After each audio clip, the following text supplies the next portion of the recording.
Hello and welcome back to the Arrrgh Booked Book Club. This month we are talking about Beautyland by Marie-Helene Bertino. And I would love to hear your thoughts, Tanya, because I really enjoyed this a lot. I really liked it myself. I did a combo reading and audiobook for this one, and I liked it so much. I found it very hard to put down, honestly, which I didn't expect from this book, but I was like, Same. it was a steady pace. I felt like very steady, but I was very curious, and I was also very invested in finding out like what is actually going on. Yes. Like, is okay. it I have so many thoughts on that because I felt the same way. I was sort of like going into this with like almost no expectation because I really didn't know how I would feel about it. I really wanted to like it, but I was like, no, let's just go in kind of not really expecting much. And I was really pleasantly surprised by how much I was invested in this story. Yeah, because even it's hard to do like a removed character or a character that doesn't quite fit in this way, you know, where you're like objectively like an alien, right? Like, but then you get emotionally invested in their story, and there's such poignancy in her like observations. Yes. With this, I found as like a neuroatypical person, like so much. Obviously, like we are meant to relate, right? Like we are meant to relate to that feeling of other. But I was also like, I mean, actually being another, but having to go through this experience of human, you know, like that human experience. I mean, I found it very moving. I'm always impressed when people do a story that's like an ordinary life and then pick out all these like moments, you know. So. Yeah, because that's what really stood out to me was that like there was nothing spectacular about her life. There was nothing out of the ordinary really, except that she felt like she was not supposed to be here. Right. And I spent the whole book like trying to figure out like, is she actually an alien? Are we really going with that? Like, is there going to be a moment in the book that like clarifies it? And I kind of love that there never was. Yeah, and I thought the people in her life, I thought their reactions to her her revelation were so spot on for the characters that she had created. Like they all made sense.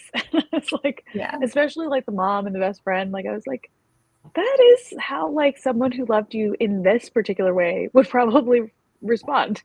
Yeah, you know? like so based on their own experience of you. Exactly. I related a lot to that, like that feeling of like, am I really human? Do I belong here? Am I supposed to be here? Was I dropped off as an infant? And like the idea of like making all these observations on the people around you and that kind of thing. Like I feel like I do that myself, like not in a I have to report back to my alien home base, but like like trying to figure out like, well, how is a person supposed to behave in this situation? What are you supposed to be thinking and that kind of thing? Yeah, I think that's true. I mean, like, you know, I think everybody's brains work differently, and lots of people don't have the letters to name how their brain's working. You know, like it's weird to think there's the spectrum of neuroatypia and this one fixed set of neurotypical. You know, I think it's all like like people are very individual, but I think everybody's had this experience of like being in their head in certain situations where you're like, I know that I'm supposed to do this thing. I can't quite put my finger on what it is. So there's this like slight delay of like how your face is supposed to shape or what words you're supposed to say. Or even when you don't have the delay and you end up doing something or saying something, and then instantaneously you're like, oh no, that was not the socially, you know, expected response.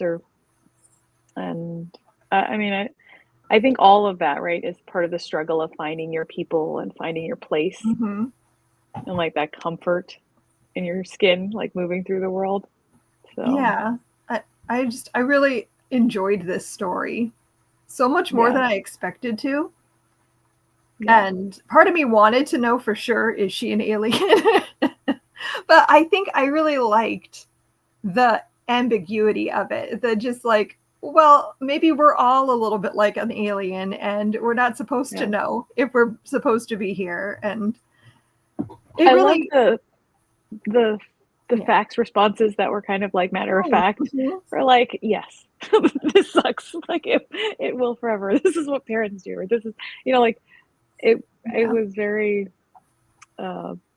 it's almost like when you talk to yourself too. Yeah, right? and Like, that's kind of what I felt like. Like all of the responses she was getting back were things that she would already know or would maybe already have thought. So that's what made me think too, like, okay, so maybe it's just her being neurodivergent and just like feeling out of place and like comforting herself with, no, you're not, you're just an alien. Right. Yeah. Your discomfort has a reason. Yeah, because I think we all want that. We all want to like feel like, oh, well, I feel weird because of this. Yeah, that's true. It's very comforting to have a reason to explain away your difficulties in the simple things, you know, things that are not difficult to everyone around you. But I had the rare experience. I'm a big crier at like movies, at books, and all these things. But I generally will cry at like a particular scene or a particular line or whatever. In this book, I had like a fairly rare experience for me where at the end of the book, like I like cried. I was like, like for the weight of all of it, you know, like the simple weight that all of us have, you know, whatever walk of life we're in or neurotypy or not we have, I think, you know, all those lonely moments where you're like, am I like, is this only happening to me right now? You know, like, I didn't cry, which surprised me. I expected like when people started dying that I was going to start getting really emotional. I didn't like full on cry, but I did have that like weird sensation of just like sad satisfaction. Like I felt emotional about what was happening, and I don't know. I could really relate to a lot of the story, and I think that's the point, is that we're supposed to relate to Adina and what she's going through and see ourselves in her ordinary life. Yeah, it was lovely. I mean, I think that, you know, when people say that quote, like, which is often ascribed to the wrong person, the like, be kind, for everyone you meet is fighting a hard battle. I thought it really encompassed that, you know, like she was so aware, right, in of like everybody's situation, even like the new person who was the, what do you call it, the person who, the teller, whoever at the Beautyland store at the end, you know, when she goes back to the funeral, like, it's not about the place, right? You ascribe all these emotions to like the place or the experience you had there. And there's this other person who had like a totally different, you know, view of it. And like, it's like, I don't know, things move in time and space. And it was just interesting, like, to see that whole evolution. I was very invested. Like, I thought she was like sort of an annoying child at parts, you know, like, but then you're still so like invested in her. And like, when she does so well in school, but then has this job as a waitress and like everybody else's life is kind of moving and you feel this like stagnancy, all of that is so relatable. You know, that feeling of like, what is happening right now? So I'm actually incredibly relatable book. I'm reading A Well-Trained Wife. So what it's called. I'm reading that alongside this, and I thought it was an interesting parallel because she's also making all these observations about the people around her, and I was just like, this is so weird to be reading at the same time. But I really, I don't know, I enjoy stories like that though, where it was almost reading a memoir about Adina's life, even though it wasn't really meant to be that. It kind of was, and like following her throughout her whole life. So I don't know, I really enjoy stories where it's just like observing the things around you and talking about like what it means to be human and do I fit here? Am I human? That kind of thing. I don't know. I really like that. It was like, I mean, she did a great job. It was like in those simple things, you know, like where she had to put her dog in the freezer and stuff after he died, and just sort of wait. And that's like such a city experience. All these little things, like, I don't know.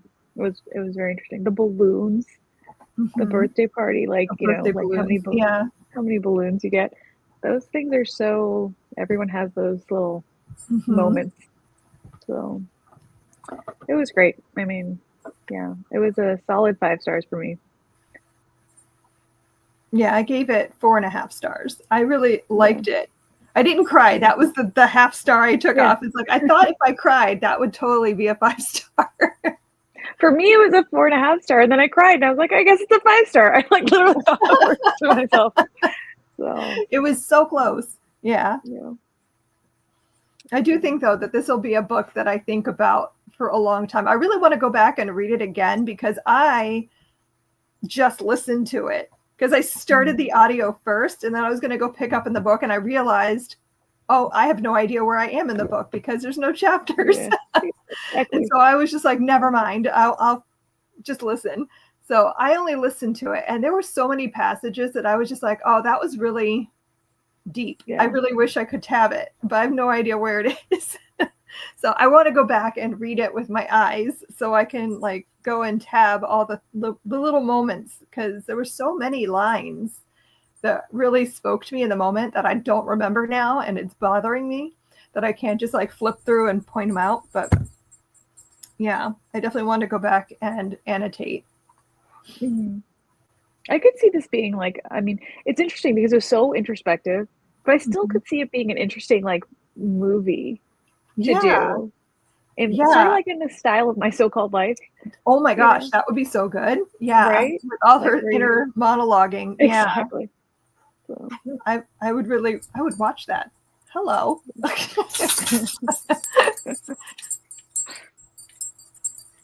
George isn't allowed in this room, but he's outside the door.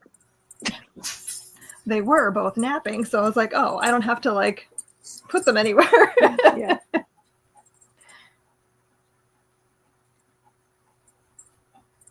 Okay, hello. Hi. Can you get down? Thank you. No. Down, please. He really captured a great angle. He was like so big compared to you. She is a very big dog. Oh, that was true. Yeah. It's so funny because Spike is technically the bigger dog, but she outweighs him by like 10 pounds because she steals his food. That'll do it. Go lay down, guys.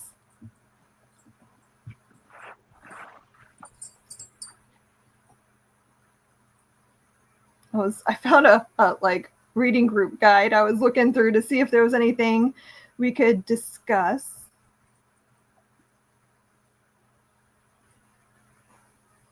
Like I went and I listened to some music. What was it? I want to say Richard Glass. Is that the name of the composer she mentioned in the story? I wanted to see what that was. Yeah. So I went and listened to one of the songs I found on YouTube, and it was very beautiful. I was like, oh, okay, I can definitely see why she would think this was otherworldly. Right. Yeah. Yeah. I love when a book makes me go look something up. Yeah. It is fun. No. Have you ever seen the movie The Heiress? No. With Olivia de Havilland? I think she won Best Actress for that. Like it was, I want to say the 50s, but maybe the 40s. It's a movie about, you know, the 19th century, I think, like mid 19th century. And there's an heiress, and her father's a doctor, and she's obviously neurotypical, like obviously probably on the spectrum. And there's this unscrupulous guy played by Montgomery Clift who is trying to get her fortune, basically, and trying to convince him to marry her and stuff.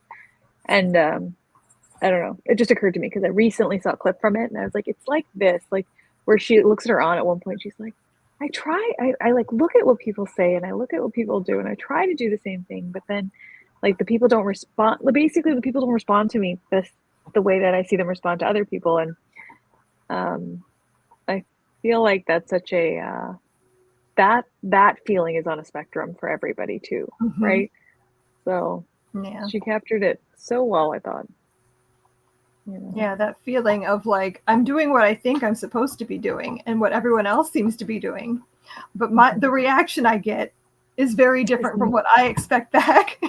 Yeah. I think that's like a universal thing, but I also think it's definitely something that a lot of people on the spectrum feel. Like, yeah, I just feel like that is something I definitely related to a lot. Of just like, I'm a mimic. I'm a person who will start like mimicking what other people around me are doing so that I feel like I'm part of the group. And I think that's how I lost my Southern accent within like a year of moving up north. Because I'm like, oh, I just do that. I'll start talking like whoever I'm around. And so, yeah, that's something that I definitely feel like if I act like everyone else, I'll become like everyone else, but I'm never quite like everyone else. It doesn't ever work the way I think it will. Yeah, I think it's so interesting how everybody's like trying to, like, obviously socially, like I think there's a lot of benefit, right, to minimizing other people's discomfort. You know, I don't think that's always necessarily a bad thing, but I think sometimes it becomes a little bit where like the lines get blurred, right, between who you actually are and like how much you're willing or how willing you are to sit in their discomfort, right? Like, and still be okay and like wait for it to pass. There's this struggle in life. So I find it does become easier as you get older though. Like for me anyway. Like the older I get, like trying very hard. I just kind of like whatever now. Yeah. I think that's the gift that comes with age. You just don't care anymore and it doesn't seem to matter as much.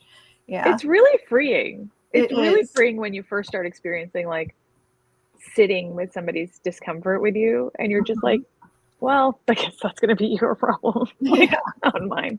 Yeah. So.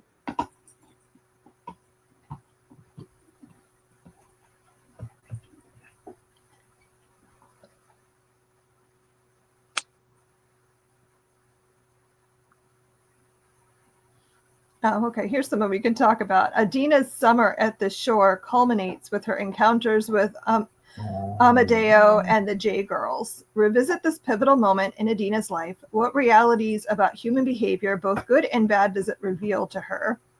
Yeah, I thought that was a really interesting sequence with the J Girls and just like trying so hard to be a part of their group so she could fit in with them and having it go so badly.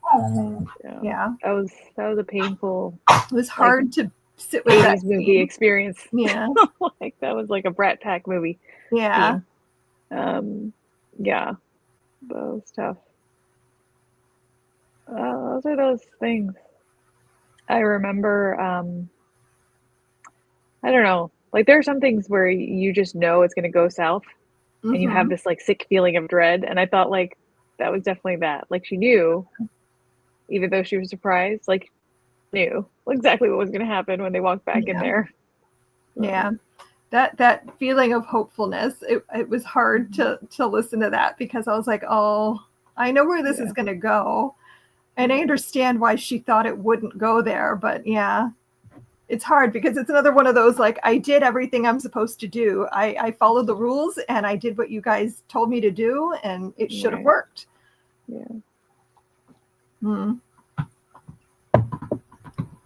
I also thought the discussion about her sexuality was interesting because I read up a lot about asexuality because Sarah came out to me about that. So I wanted to know more about it. And so the discussion about that was really interesting. Like the queerness that she didn't think she had, but kind of was like, oh, maybe I do. And trying to figure that part of her out.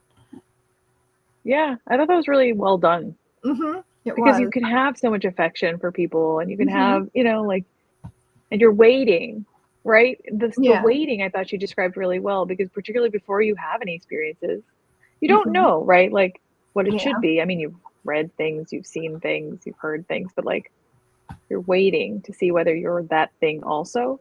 Like, you know, like, I don't know. I feel like with female, like sexuality in particular, there's so much that's only been described by men. Like in Yes. media and things like that. So when your expression or experience is not that, I think a lot of girls probably feel like, what is happening? Yeah. And then Am I try to broken? strive for that. Yeah. Yeah. Yeah. So it's good that we have more openness about that stuff now. Yeah. Especially since this was set in, like, I don't know, she's my age, I guess. Trying to think, did they ever give her like what year she was born? They would say how long she'd been in New York. Yeah. But I don't think we knew exactly how old she was when she moved there.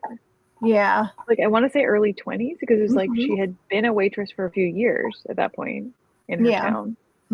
So, and then it was like 20 years or something. So was she in her early?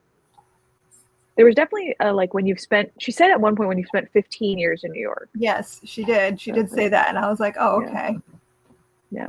So I was reading it as she's my age, but now I'm not sure that I'm accurate there. She might be older than me. She might be a little bit younger. I'm not sure, but I'm gonna say she's somewhere around her 40s by the end of the book. I love the yoga teacher like commentary, like the yoga teacher instructions, like that were sprinkled throughout at the end. It's just all these things that they say. So I'm one of these people. I do yoga classes very inappropriately. Like I'm always the person who talks inappropriately or laughs inappropriately or whatever. I just can't get my mind to be where it's supposed to be apparently. But I don't know. I laughed every time those things happened because I was like, yep, I'm definitely very not in the moment when they're saying all these like in the moment things. And it just sort of highlights that you're not in the moment. Like you're not feeling the thing you're supposed to feel. Yeah. So,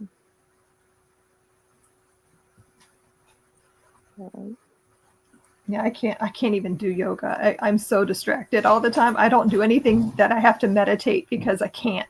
Like I can't direct I used to go my with some of my in friends. that direction. Yeah.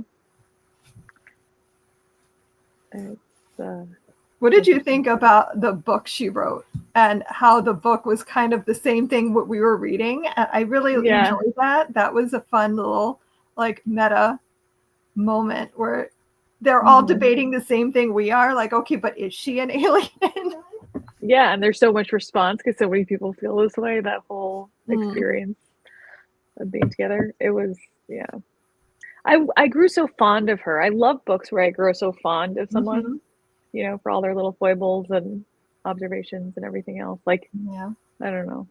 So, I didn't know that it was going to happen in the very beginning of the book. At the beginning, I was like, okay, so we're straight off, like aware that we're like outside. You know, I'm like, how are you going to carry this for this many pages? And I was like surprised too. It's like such a short book. It's really not that long. It's just over 300 pages, but it felt so much longer somehow. And like I don't know, because it encompasses her entire life.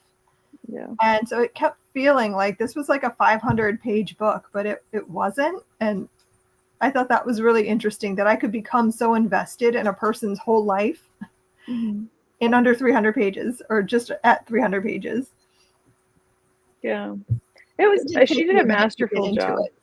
Yeah, me too. She did like a great job of pulling the ordinary moments that we end up remembering from our own lives too. Like, you know, when the mom like planted the 2 rose bushes because she asked for them. And then like throughout the story, you see like how those rose bushes thrive and little things like that. Like I think that we don't know will be meaningful when they happen. That end up being something that like we hold like dear. So yeah.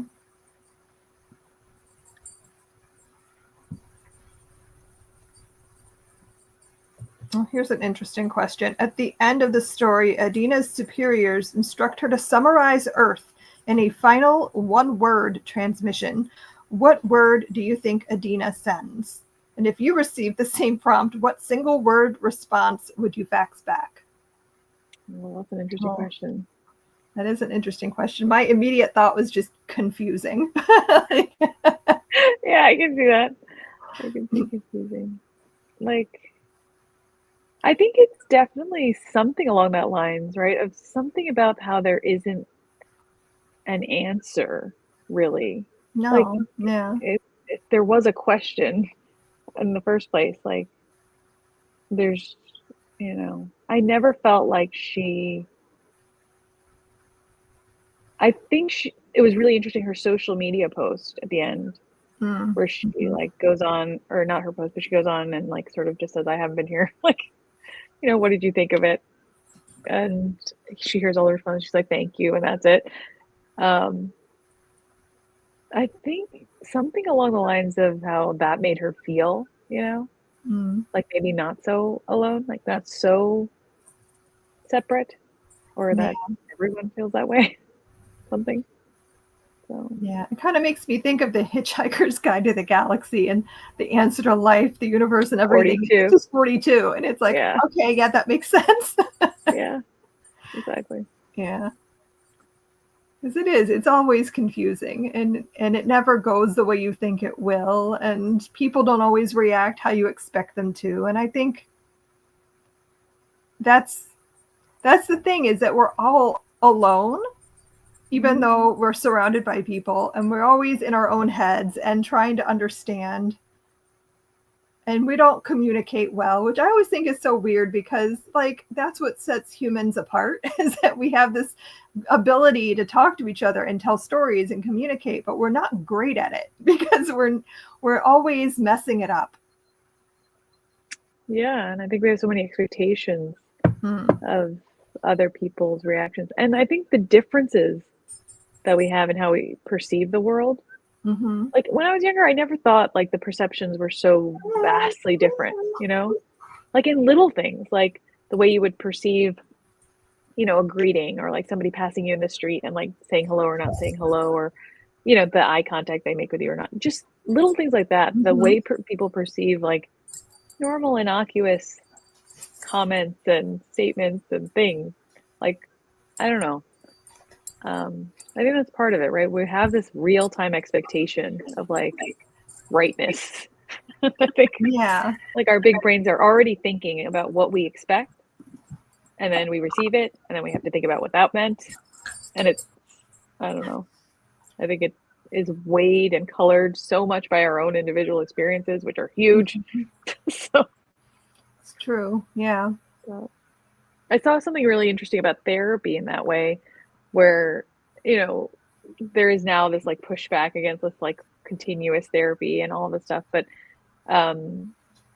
this philosopher was saying, like therapy and this idea of reflecting on your life should be about making you more alive in the world, right? Not so much more alive in your head. Like, all of these things have happened to all of us, but like however it's shaping you, like when you reflect on your life, you should try to like have it be something that makes you feel more in the world, like more okay, like in whatever your world is, if it's like alone or if it's with people or whatever, but whatever you choose, it should make you feel more there. So yeah, it was interesting. I mean, I found the end kind of, what do you think happened to her at the end? I'm gonna probably be just thinking about that forever, because part of me thinks that she somehow died. Yeah. Either she killed herself, or she was just like so depressed that she just dies. I don't know. But I don't know. Maybe she is an alien and they took her back, but like I have no idea. And I think that's something I'm going to think about for a long time, because it is so ambiguous, the whole book. Like, is this really happening? Is she really an alien, or is this just in her head? Like, it can be comforting to think that I'm just not supposed to be here. I'm an alien and they're going to come get me someday and everything will be better there because that's where I belong. And so, I mean, I can see the comfort in that and just believing it so much. It's kind of almost a religious belief. Like, if I do all the right things, then I'll go to heaven someday. And it's a way to comfort yourself and to feel good about the way you don't feel like you belong. For sure. I was wondering, I mean, I definitely agree with you. I think that she dies in some way, but I didn't feel like she was depressed at the end. No, I didn't either. So that's what makes me like, I don't think she killed herself, but I do think that she died. But I don't know. Decide it's time to go. Yeah. It was interesting. And also, like, when the faxes stopped, when her, home planet stopped contacting her and responding, I thought that was an interesting thing too. Like, what is happening there? Is it like, I don't know. It was like, what do you think happened in that whole period where? I mean, I think that's one of those things, like, we go through different periods in our lives where some things are so much stronger than they are in other points. And like, maybe my belief was stronger at this point in my life, but not so much here. And I kind of thought it was more like that. Yeah. Like, you're just occupied with other things. There are so many other parts of your life that are taking precedence there. And you just kind of, that stuff settles back in the back of your head and you kind of forget that it's there. And then someday it might come back again. But yeah, I don't know. I kind of almost felt like it was a lot to do too with just like belief and faith in things. And yeah, I think other people at that point in her life, she was experiencing disbelief, right, from other people after the book came out and like she wrote it. And so I think she had a little bit of self-doubt there too. Yeah. Like, if, like, I feel like she never really expresses that, but it was like this idea that people wouldn't believe her, that people would think it was something else. I don't know that it occurred to her that it could be something else, because she knows she's not pretending. And she knows, like, in her reality, there's this, but I think this idea that she was delusional was new to her. So, yeah. Interesting. And when she goes to the hospital, I think she has that panic attack. And they're like, well, has anything been going on? And she's like, nothing really, except, my best friend died and my dog died. And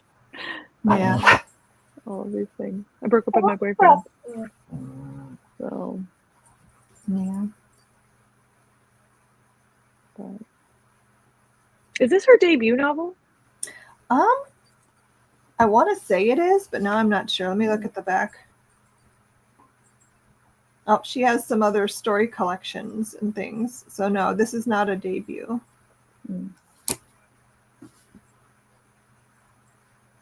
It didn't feel like a debut. Yeah. Sometimes they come out of the blue. Yeah. There have been lots of debuts that I was like, this is your first book? Like, you came out with that? Like, yeah, exactly. Where do you go from there? Yeah. That's always rough. Definitely want a B+ book first. Then get to your A+ book. No, I thought it was a solid read. It was super fun. I really enjoyed her best friend also. Tony? Yeah. Tony was great. That's like the kind of person you want in your life. They're just always there for you and very supportive. That's not how email works. You can't just randomly create an address. I thought that was very funny. Yeah. Logically, it seems like that should be how it works. So why not? Yeah. That's an interesting thing too.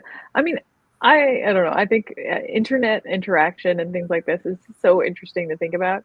And when she was describing all of that, the very first evolution of it, there's this thing called email, and like you can send. It was great. Yeah. So. The internet was such a weird thing when it started. Like, it was so fantastical. Like, what do you mean? I can talk to people from anywhere, anytime. Yeah. Very exciting. And even the dial-up sound. Like, I feel like this generation is really missing out on that. Like, it is, because there was just something magical about that. Like, the excitement building. Exactly. Yeah. To this imaginary connection thing that nobody really understood anyway. Yeah. It was like this robotic, weird, like, turning of gears. Yeah. Your parents screaming in the background, I need to use the phone. Exactly. Log off. Like, no. But I'm talking to Steve from Montana right now. I can't log off. Steve might be the love of my life. So, but yeah, no, it was interesting. And like, for as much as we don't understand what our kids do on the internet and stuff, I think a lot of parents were completely clueless about what the internet even was. So, yeah, it was a Wild West. it really was. I miss the old internet. I kind of hate the new internet. Exactly. Yeah. The old internet, you could actually like find new things and new people, and people were real. Like, I mean, people being themselves. It was very interesting. So, I think this whole thing of everyone starting to look the same is fascinating too. Like now, with social media and everything, I think the feeling that the evolution of everyone being in everybody's business all the time, you know, and really seeing everything. So we're bookish, right? So like even like books and shelfies and organization and all of this stuff. And I think it's really interesting in how I think it's taking away from people's individuality while also giving them permission to do things and good ideas. It is. Yeah, I see that a lot too, especially in the book world, because that's like where I spend the most of my time and my observations. But like, I feel like people only read certain things now, and like there are certain like books that are you're supposed to read these, and everybody does, and no one else is reading. And I'm like, I never feel like I belong because I don't like to read the popular books. Yeah. Like, I don't read the Sarah J. Maas and the romanticy, all the romanticy or the romance stuff. And I'm like, okay, so I'm not really a book girl, I guess. I think it's a weird feeling because I loved romances and I still read like historical romances and things like that.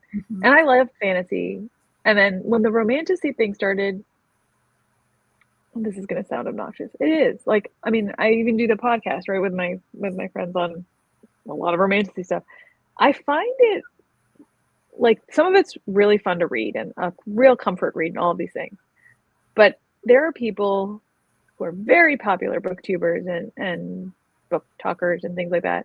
And I'm like, is this the first time you have really read? Like, and I don't mean that in a mean way, but like, have you not read any other things, even in these two genres, like romance and fantasy, you know, like let's say just those two? Because if you have, like, you would not be like this blown away by this plot line that has happened thousands of times and better, you know, like been done better. That was my experience. I kept seeing people like blown away by Verity by Colleen Hoover. And that is the first and only Colleen Hoover book I will ever read. I read it and I was just like, what? Why? How are you guys? What? It was. I read It Ends With Us, good. And I was like, what is happening right now? Like, why do you have a tower of books like in the center of Barnes and Noble? Like, I don't understand. I don't know. I don't get it. And I'm not gonna like be negative about what other people enjoy reading, but also just like, I don't get it.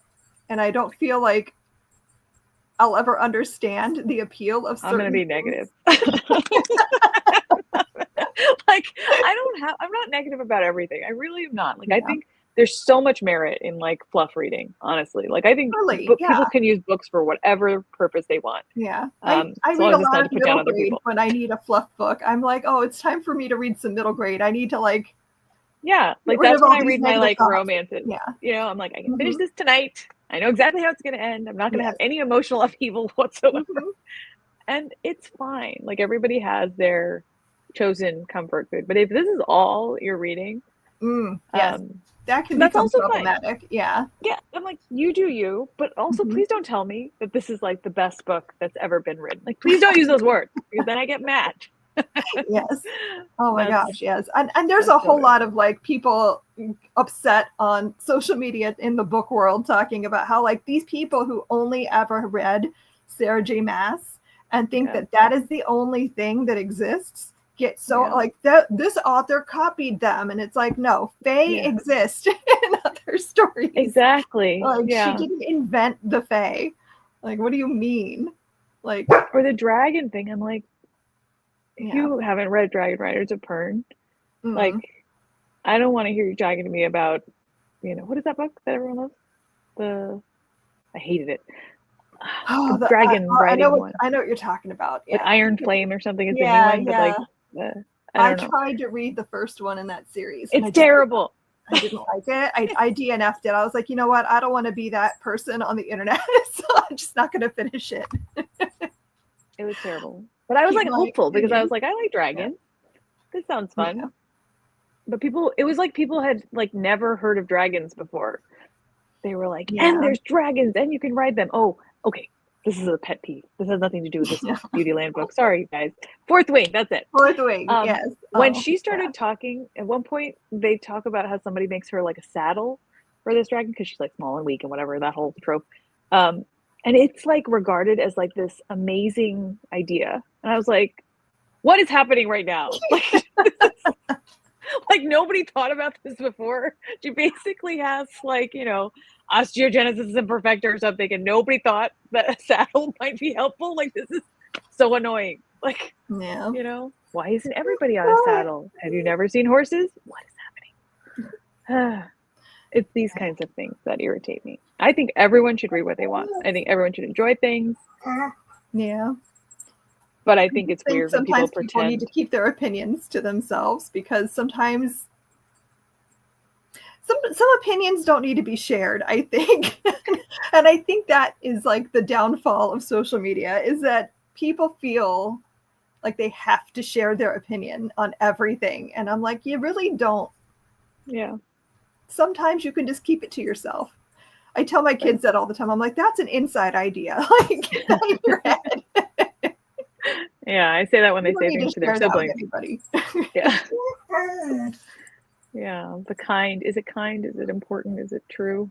Yeah. Like sometimes those thoughts can stay in your head. No one needs to hear them. But everyone thinks they have this big revelation that they must share. I'm like, but do you? I don't know. But also so many things have to be a big revelation, right? A big response to have any kind of response from other people.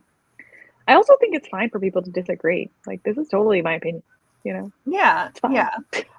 I guess there's a lot of like on BookTube, especially like starting a video with like, okay, I have a negative opinion. This is just my opinion. You don't need to pile on. Everyone's okay. You can enjoy this book. Even if I'm like, I don't think I should have to give this whole spiel before I can say I didn't like this book.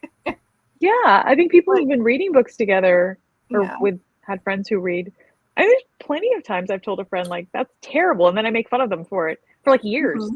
And they're just like, I love it. I teased my friend for years about her love for Twilight. Like, no. I'm like, you enjoy it, but I think that book was dumb. I still haven't read them, but I read the first book and I never went beyond it because I hated it. I was just like, this is terrible. What are we doing? Yeah.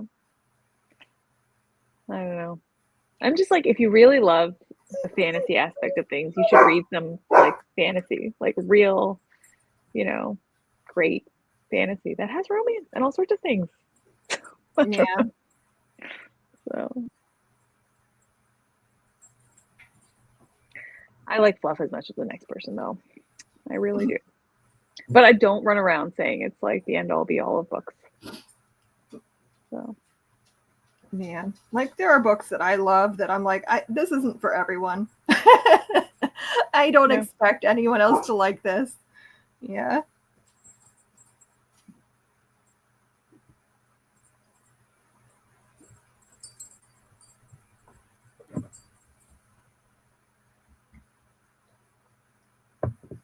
Oh my gosh, my dogs. They're just making so much noise. Yeah, they have big feelings about lots of things. Exactly. It's funny, dogs that have been in houses with lots of books, like if they ever go somewhere else, I'm always like, everything must smell completely different. You know, because books have such a library kind of smell. But what is our next book? Our next book is Death of the Author by Nnedi Okorafor. This is one that I've been like really excited about for, I don't even know, probably like I've known about this because I follow her online and I knew she was writing it. So almost a year probably that I've been anticipating it. So I'm very looking forward to reading it. I love stories that are about people writing stories. And so I think this has a lot of potential because it's about her experiences as a disabled woman author and trying to get published and publishing and writing something very outside of what she usually writes. I think I think I read that this is not like her usual genre to write. So she's writing like a science fiction story. And so I think we're going to be getting the story that she's writing within her life story. So I don't really know too much more than that because I don't read the whole synopsis of a book before I read it. So, but I love her writing, so I'm excited. And it's a very pretty book. Like the cover on the inside, hold on, is the book she's writing. Oh, that's cool. So that's really fun. So I'm very excited for that. I cannot wait to start it. I feel like it has potential to be a favorite of the year. It'll be fun. Oh, we already got, Carrie says she started it and it's so good. Oh, that's good to hear. I'm excited. Have you ever read anything by Nnedi Okorafor before? Oh. What do you like? Read Binti. Binti is my favorite thing that she's written. Yeah. Binti trilogy. That was on my list. Yeah. It's so good. I think it's like a masterclass in world building because she does such a good job of creating these like intricate details about the world. And it's very much a vibes over plot kind of story. But there is a plot, but like it's more about like the setting and all the things around her and the experiences that she's having and that kind of thing. Like there's a sentient spaceship and I love sentient spaceships. It's very, very cool. That's like the dream. Like, yeah. I want a sentient spaceship that like is slightly sarcastic and makes fun of me, but loves me. You know, save me in times of dire need. So. Yep. So that is what we're reading for the month of, what month are we in? May. I was like, wait a minute. This is unbelievable. Yeah. Yeah. It's May. This year is somehow too fast and too slow, and I don't know what to do with that. It's weird. Time is weird. Time is a weird thing. It really is. I was thinking about proportion in time in your life where, you know, my youngest is 10 and I was like, you know, a year is like still like a 10th of her life. Like it's such a big, long period of time for her and how it gets progressively smaller in percentage as we get older. Yeah. And I always think about what you remember and how you can't really control that. You know, when I was little, I used to try. I used to, like, I think somewhere when I was very little, I realized that I wasn't remembering everything. And then I would, like, when something really good or really bad happened, like when I wanted to hold a grudge or when I really wanted to remember a good thing, I'd be like, okay, this, I would like paint a picture in my head and like try to remember it. And it works. It does. So. Little weird things that we do. So, all right. So I am excited to start Death of an Author. Yeah. I probably will do this thing where I listen and read now. That seems to be my life. I got the audiobook that was on sale on Libro FM, so I bought it. We need to look up and see when the first Saturday is. Oh, the first Saturday in June is the 7th. That should work. We're going to go ahead and stick with that. I think so. And then if anything happens, I think that's the day after school ends for my kids, so for my eldest. That should be fun. Yeah, I haven't set our end date yet. I'm reluctant. I'm at that stage in homeschooling where we're like, we're almost done. And I'm like, but we have so much to do still. I'm like, what do you mean? And for the girls, I'm going to continue them until 4th of July. I was like, we can have fireworks as our celebration at the end. But, yeah. But he's going to be off early. Okay. So we will be back here on the 7th of June to talk about Death of the Author. I hope you can all get a copy and read along with us, and we'll see you then. Thanks for coming today and hanging out, and thanks, Tanya, for coming to talk about Beautyland. And I will see you guys next month. Happy reading. All right. Bye. Happy reading.